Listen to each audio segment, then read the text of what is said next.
Hello guys, welcome to Techavro channel. Hope you're doing well. In this video I'm gonna show you how to create labels on your Gmail. So guys, for that you need to go to your Gmail on your Chrome,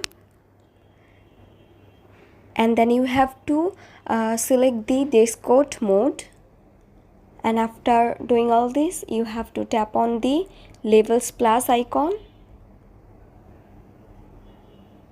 Now you have to enter here your label name that you want.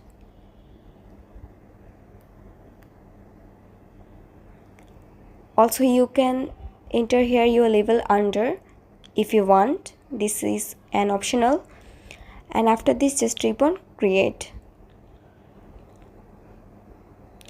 and guys you can see your labels are created. So guys, that's it. This is very easy to do.